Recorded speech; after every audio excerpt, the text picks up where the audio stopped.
Shumë njerëz e mbyllin ditën me telefon në dorë pa e kuptuar se po dëmtojnë cilësinë e gjumit. Drita blu e ekranave dhe qëndrimi i gjatë në rrjetet sociale po ndikon drejt për drejt në ritmin biologjik të organizmit. Ekspertët shpjegojnë se problemi nuk lidhet me rrezatimin e pajisjeve, por me dritën blu që lëshojnë ekranet e telefonit, tabletit apo të televizorit. Sipas tyre, kjo dritë pengon prodhimin e melatoninës, hormonit që ndihmon organizmin të qetësohet dhe të përgatitet për gjumë. Vetë drita e ekranit të tabletit, të celularit apo e televizorit ndikon në ndërprerjen e prodhimit të melatoninës, që është një hormon që shërben për qetësinë apo ciklin e gjumit.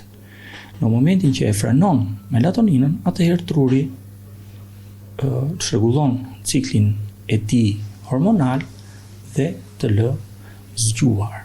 Sipas mjekut neurolog Ermir Roçi, ekspozimi i zgjatur ndaj dritës blu sjell pasojë afatgjata në shëndet, si probleme me kujtesën, ankthin e deri në shfaqjen e depresionit. Mjeku thotë se studimet tregojnë se më të prekur ndaj këtij problemi rezultojnë të rinjtë dhe studentët, për shkak se kjo grup moshë kalon edhe më shumë kohë përpara këtyre ekraneve. Gjumë i çrregullt çon në lodhje të nesërme. Dhe ata që vuajnë nga gjumësia në mënyrë kronike kanë predispozicion shumë të lartë që të vuajnë nga ankthi, të vuajnë nga depresioni, qoftë edhe nga çrregullimet kognitive.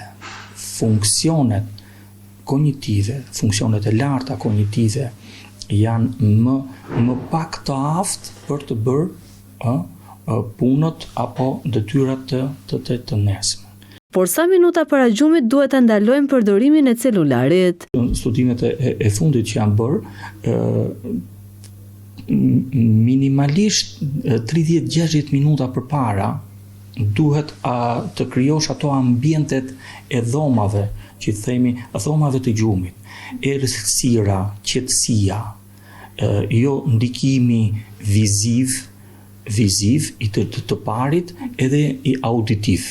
Në një kohë kur ekranet janë bërë pjesë e pandashme e përditshmërisë, specialistët apelojnë për më shumë kujdes ndaj gjumit, si një nga elementët kryesor të shëndetit fizik dhe mendor.